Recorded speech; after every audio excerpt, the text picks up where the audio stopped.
การบ้านมาดีเนาะมีลายทาอยู่โอเคให้เรื่องได้ยิ้มเลยนะ อืมอืมลองแบบคึ้มไปเลยบอกลองเบิ่งคึ้มไปเลยแบบเหลือแบบ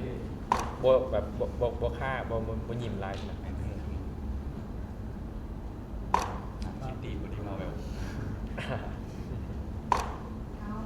บัตรสุดท้ายเด้อมาแฟชั่นหรือเปล่านี่แฟชั่นหรือโอเคสุดท้ายละขอบใจละ สวัสดีคณะกรรมการ ครับ ที่ มาอีก เคา หน่ ร อยหนึ่ พ ง หมดทุกท่าน น้องเองมีชื่อว่าเท้าเกตแก้วแสงสว่างวงศ์ชื่อเล่นชื่อหมูแฮม ปัจจุบันอายุ24ปี เป็นมาจากแข่งวิจันทร์ซึ่งปัจจุบันนี้แม่น้องมีอาชีพเป็นพนักงานรัฐกรเนาะซึ่งน้องเองเป็นคนหนึ่งที่มาฮักในการออกกำลังกาย และการพัฒนาตัวเองอยู่เรื่อยๆและในปีนี้น้องได้ตัดสินใจก้าวออกจากคอมฟอร์ทโซนของตัวเองก็คือการลงประกวดมิสเตอร์ยูนิเวอร์สลาว2026ในครั้งนี้ซึ่งเป็นบัตรเก่าหนึ่งที่สำคัญในชีวิตของน้องเนาะและน้องอยากแสดงให้ทุกคนรู้ว่าถึงว่าเราจะเป็นพนักงานรัฐอยู่ก็ตามบ่จำเป็นจะต้องเฮ็ดเวียกอยู่แต่ในห้องการเท่านั้นถ้าว่าเราฮู้แบ่งเวลาหรือว่าจัดสรรเวลาให้เป็นเราก็สามารถได้สิ่งอื่นได้ตามในสิ่งที่เราฮักขอขอบใจ พร้อมเนาะ โดย เริ่ม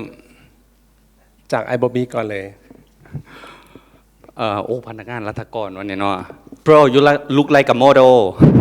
thank you โอเคอยากถามว่าเอาเวลาใดแบ่งเวลาใดไปยิมเนาะจังไหนหุ่นขนาดนี้นะ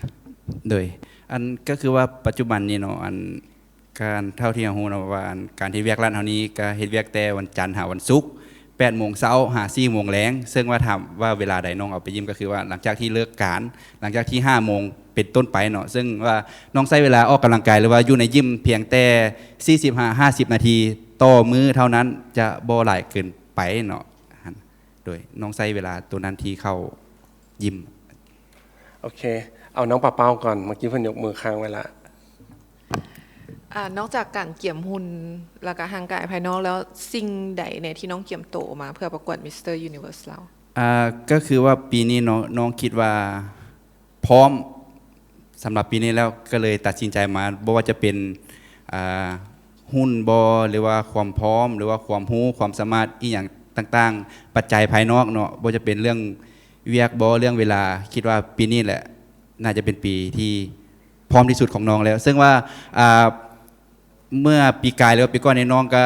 เบิ้งหรือว่าก็ได้ติดตามผลงานนำบรรดาไออยู่เนาะแต่ว่าก็คิดว่าสิลงปีกายก็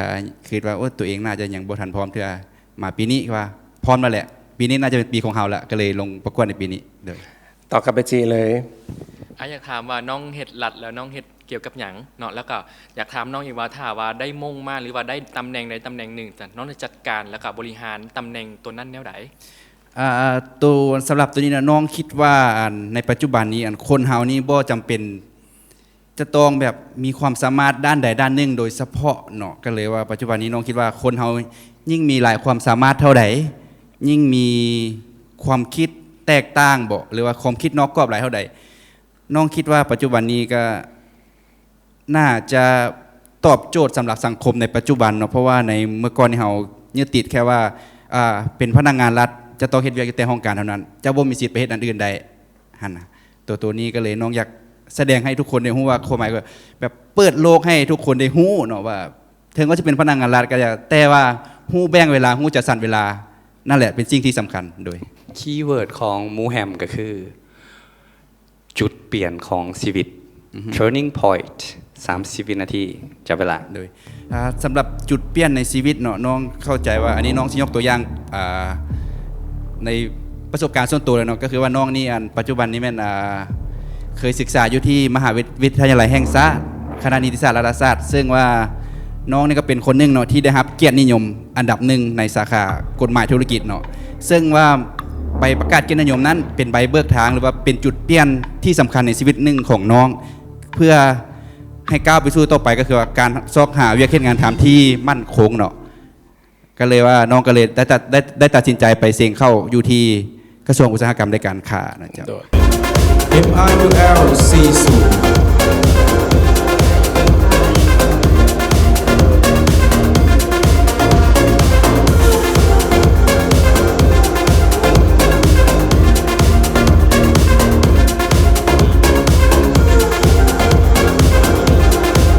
MRUL 40หมู่แฮม เกตแก้วแสงสว่างวงศ์ตัวแทนนำเสนอวังเวียง